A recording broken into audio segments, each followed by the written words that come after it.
할렐루야. 오늘도 굿TV에 함께 하시는 여러분들을 예수님의 이름으로 사랑하고 축복합니다. 하나님께서는 예수 그리스도를 이 땅에 보내주셨고 그 예수 그리스도가 나와 우리의 죄를 위해서 십자가에 죽으셔서 다시 살아나신 예수님을 믿고 입술로 주님을 시인한 자에게 구원을 주신다고 약속하셨습니다. 그래서 로마서 10장 9절의 말씀에 입으로 주를 시인하는 자 그리고 마음으로 하나님께서 죽은 자 가운데 살리신 예수 그리스도를 믿는 자에게 구원을 주신다고 분명히 말씀하셨습니다. 그리고 이어서 구원을 얻은 자는 계속해서 로마서 10장 10절의 말씀에 예수님을 입으로 시인하고 마음으로 믿을 때 구원에 이른다라는 축복을 함께 주고 있습니다. 즉 구원을 얻은 자는 구원을 얻었다로 끝나지 않고 그 구원의 은혜가 너무너무 감사해서 믿음을 지키는 영성 안에 구원에 이르도록 자라가는 영성을 추구해야 할 것을 또한 말씀하고 있다는 사실이죠. 그래서 예수님은 요한복음 3장 36절의 말씀에 아들을 믿는 자는 영생이 있고 그러면서 순종치 아니하는 자는 하나님의 진노가 있다는 충격적인 얘기를 통해서 예수님을 나의 구원자로 믿어 구원을 얻은 자는 그 말씀에 순종하는 믿음을 통해서 구원에 이르러야 한다는 사실을 잘 가르쳐주고 있습니다. 바로 이렇게 내 삶에서 순종을 보여주는 이것이 하나님께 드린 열매이고 그 열매를 볼 때 주님이 아신다고 우리를 아신다고 마태복음 7장 20절에 말씀하고 있죠. 열매를 보고 너를 알리라. 그 열매가 바로 우리가 함께 드리는 순종입니다. 그런데 순종은 그냥 행위적으로 순종했다 순종하지 않았다는 것이 중요한 핵심이 아닙니다. 야고보서 2장 26절의 말씀에 행함이 없는 믿음은 죽은 믿음이라 그랬을 때 주님의 행위 자체가 주어가 아니에요. 그 행위를 통해서 내 본질을 보는 것이 주어이고 죽은 믿음이라는 거예요. 즉 행함이 없는 것은 죽은 믿음이기 때문에 행함이 없다는 걸 보여준다는 거죠. 이걸 역으로 표현하면 행함이 있다는 것은 내 믿음이 살아있다는 걸 보여주는 예표라는 것입니다. 그러니 행하였다 행하지 않았다가 주어가 아니라 내가 살아있는 믿음을 가졌으면 마땅히 순종이 된다는 것이고 죽은 믿음을 가졌으면 순종하지 아니해서 구원에 이르지 못한다는 걸 말하는 거죠. 이것이 바로 생명에 이르는 열매를 맺는 살아있는 믿음, 사망에 이르는 열매를 맺는 죽어있는 믿음을 표현해 주고 있습니다. 그 대표적인 예가 바로 사대교회입니다. 그래서 요한계시록 3장 2절 하반절의 말씀을 보면은 사대교회는 행위의 온전함을 보이지 못했다라고 표현해요. 그럼 사대교회는 왜 행함의 온전함을 보이지 못했냐? 역시 계시록 3장 1절의 말씀에 보면은 살았다는 이름은 가졌으나 실상은 죽은 자이기 때문이라고 말하며 사대교회는 죽은 교회임을 가르쳐주고 있어요. 구원을 얻었는데 구원에 이르도록 자라지 못하는 죽은 교회예요. 누군가는 구원을 얻었는데 더 성령이 충만해서 생명에 이르는 교회가 되고 있기도 한데 왜 죽은 자가 되었을까라는 부분이죠. 그 열매를 보고 안다고는 사실을 가르쳐 줍니다. 그래서 가나안 땅에 들어갈 때도 똑같은 말씀을 했으니 히브리서 3장 18절 19절의 말씀에 왜 안식에 들어가지 못하였느냐, 즉 가나안 땅에 들어가지 못했느냐, 순종치 아니했기 때문이다. 그러면서 순종하지 않은 이유를 19절의 말씀에 설명했으니 믿지 않았기 때문에 들어가지 못했다라고 표현합니다. 즉 믿음이 없기 때문에 순종하지 못했다는 거죠. 죽은 믿음이 때문에 순종하지 못했다는 걸 성경은 분명히 말씀해요. 살아있는 믿음만이 순종이란 열매를 통해서 순종의 행함으로 하나님은 나를 성문영 목사를 살아있는 믿음 즉 알고김을 안다는 사실이죠. 그럼 우리 삶의 영역 순종이 곧 하나님께 보여드린 열매임을 가르쳐주고 있어요.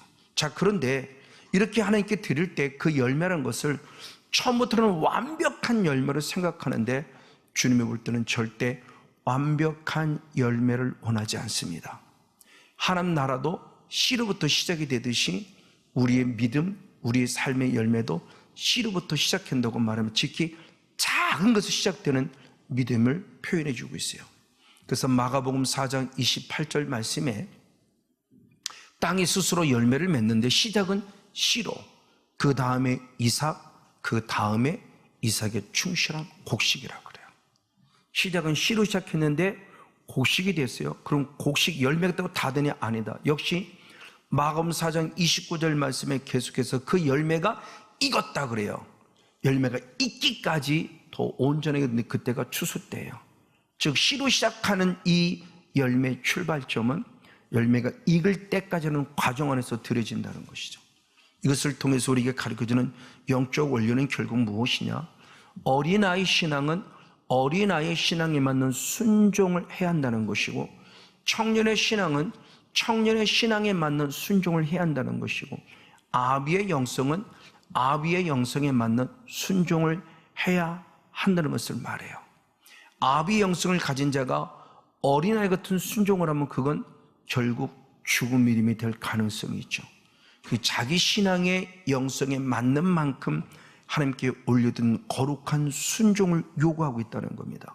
그런 대표적인 예가 예수님께서 유월절을 앞두고 벳박의 베단이라는 마을에 계시다가 예루살렘 들어가셨고, 예루살렘 들어가셨을 때 마침 시장기가 왔고, 시장기를 통해서 앞에 무화과 나무를 보니 잎사귀가 무성했기 때문에 당연히 열매가 있을 줄 알고 찾아갔죠.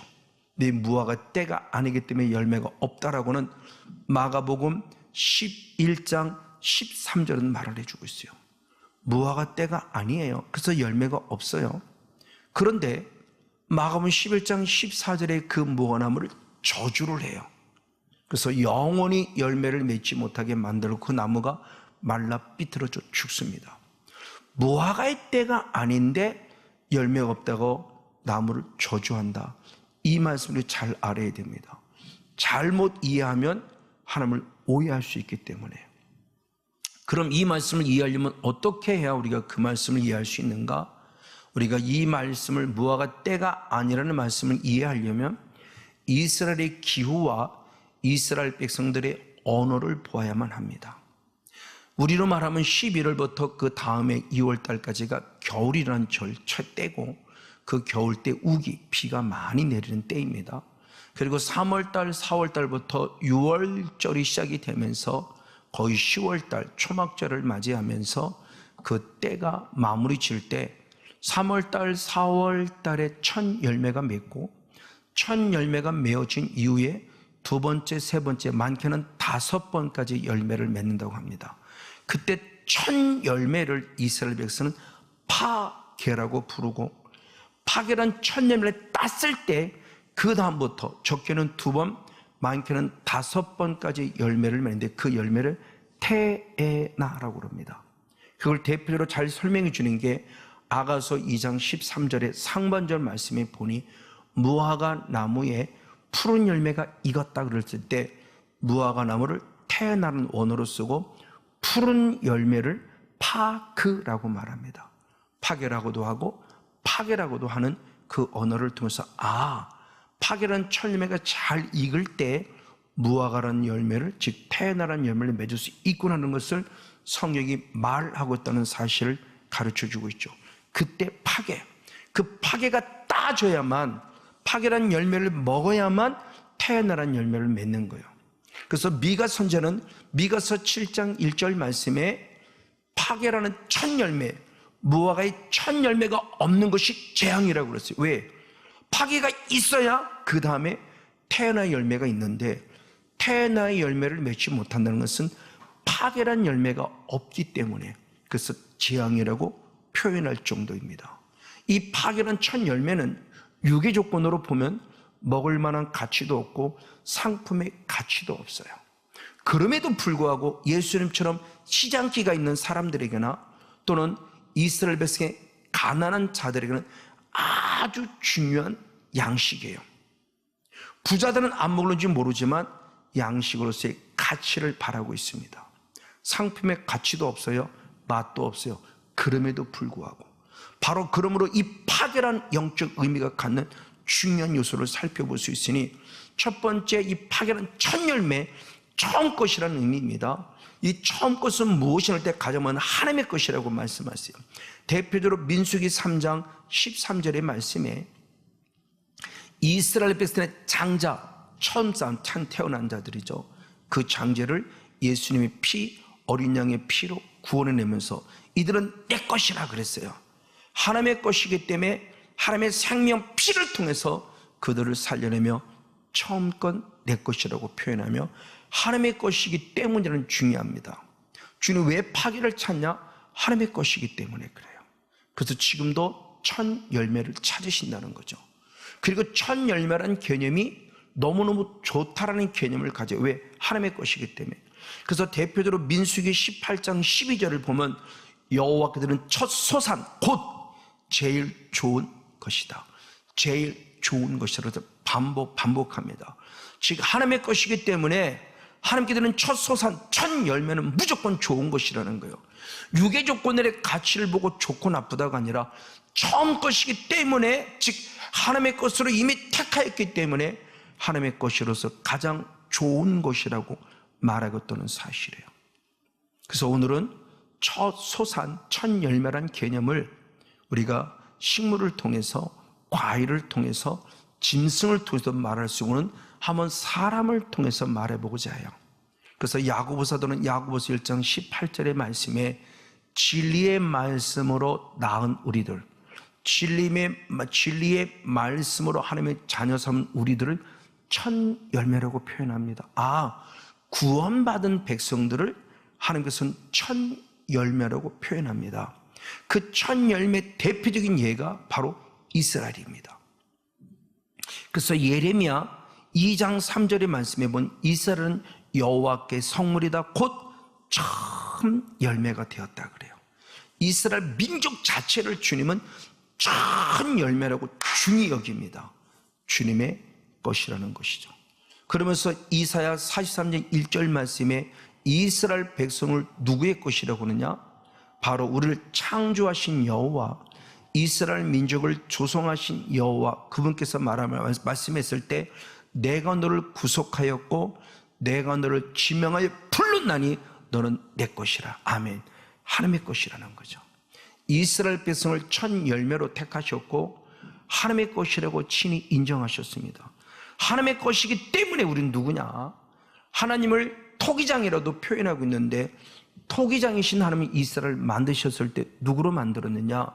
이사야 5장 2절 상반절 말씀을 통해서 보면은 최고의 극상품, 가장 좋은 자라는 거예요. 왜? 주님의 것이고 첫 열매이기 때문에. 그래서 최고의 극상품으로 주님이 이스라엘 백성을 만드셨다고 말합니다. 그럼 처음부터 최고의 좋은 것이었을까요? 아닙니다. 처음에는 지극히 미약한 자예요. 그래서 그들을 이스라엘 민족의 출발점을 보면 누구를 통해서냐? 아브람부터입니다. 그래서 창세기 12장 1절에 아브람을 부를 때 너의 본토 친척 아비집을 떠나라, 갈대아를 떠나라는 겁니다. 그리고 내가 너에게 보여줄 땅, 지시할 땅, 가나안 땅에 들어가라고 말씀하며 아브람을 처음 불러요. 그 말씀을 이사야 선지자가 설명할 때는 이사야 51장 2절 말씀에 아브람을 혈혈단신이라고 그래요.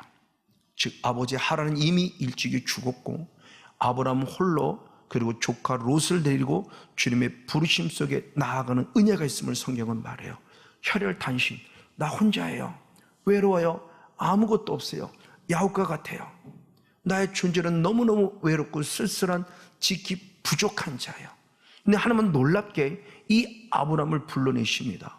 그리고 창세기 15장 5절 말씀에 하늘의 별과 같이로 말하며 그를 엄청난 축복으로 약속해요. 혈혈단신인 아브람 한 사람을 불러서 그에게 하늘의 별과 같이는 놀라운 축복을 주셨다는 사실이에요.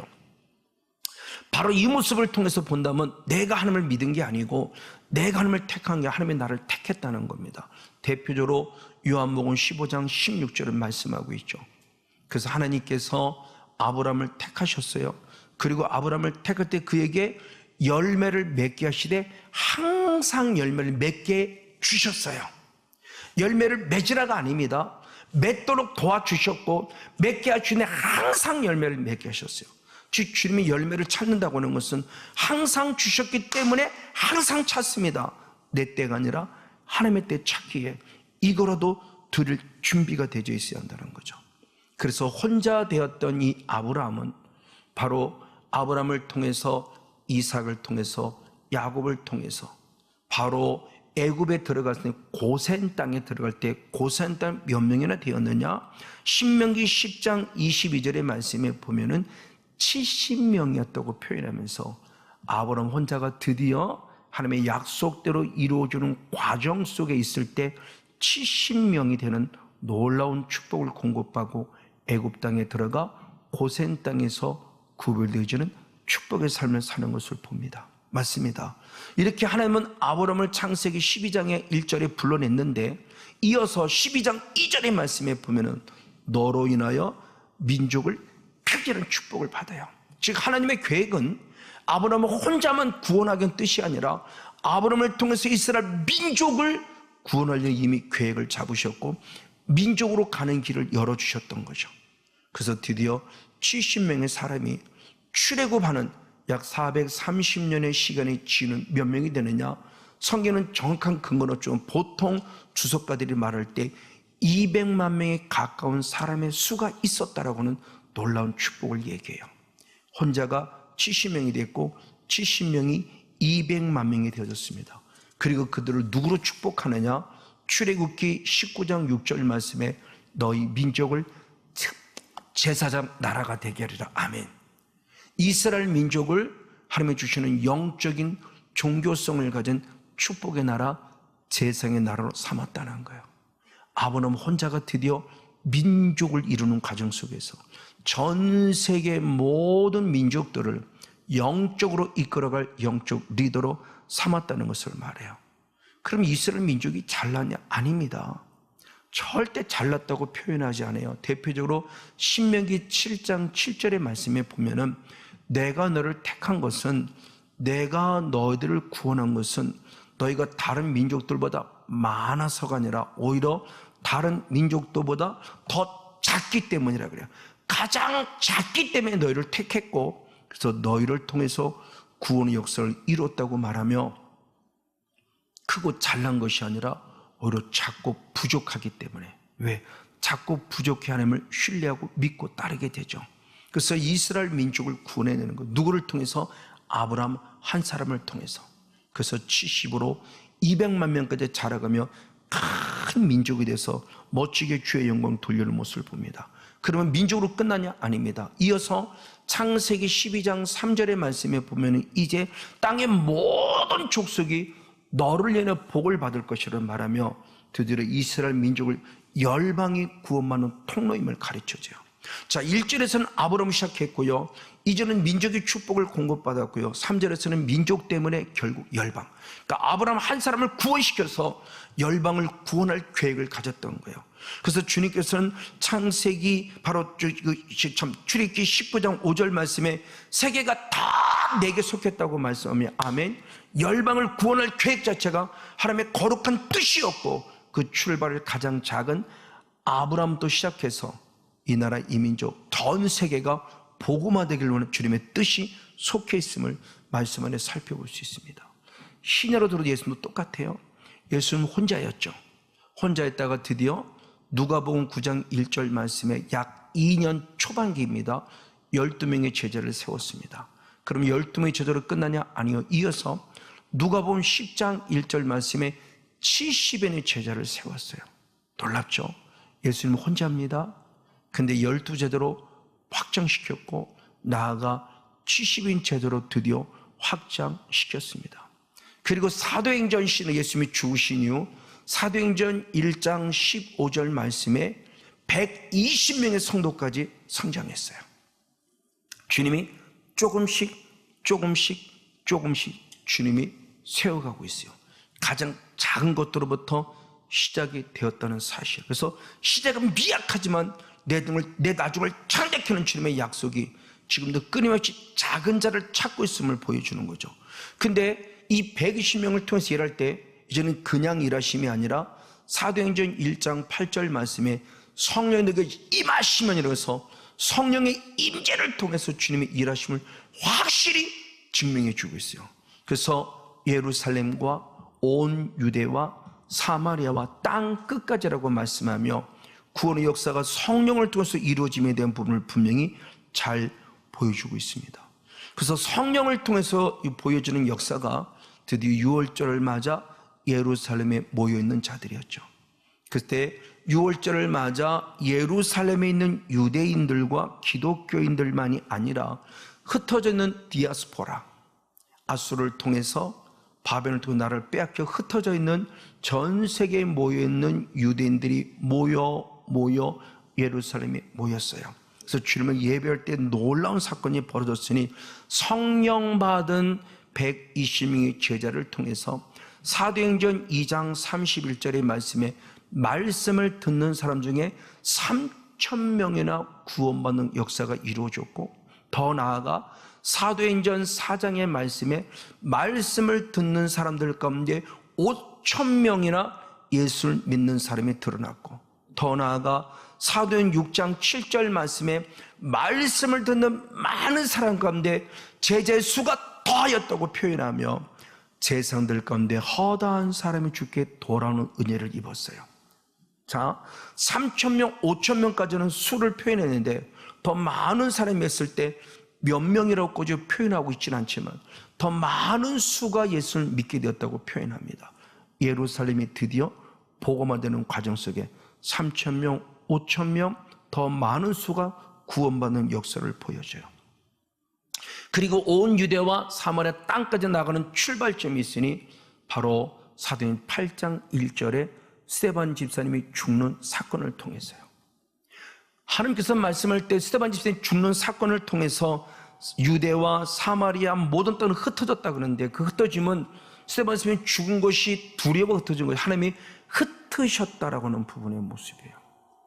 능동태가 아니라 수동태에 의해서 하나님이 흩으셨다. 왜? 주님은 땅 끝까지 가라고 하는데 나는 예루살렘이 좋아야 말하며 예루살렘 우리 교회만 부흥대역으로 떠나지 않았을 때 주님이 떠나게 하는 방법입니다. 그래서 온 유대 사마리아가 흐르게 되는 과정의 길을 열어가는 거죠. 그래서 성령을 받은 바로 빌립 지사님을 통해서 드디어 사도행전 8장 5절 말씀에 빌립이 사마리아 성에 복음을 전합니다. 그 열매가 사도행전 9장 31절 말씀을 통해서 온 유대와 갈릴리와 사마리아 교회가 든든히 서는데 예수 믿는 사람이 더 많았다고 축복해요.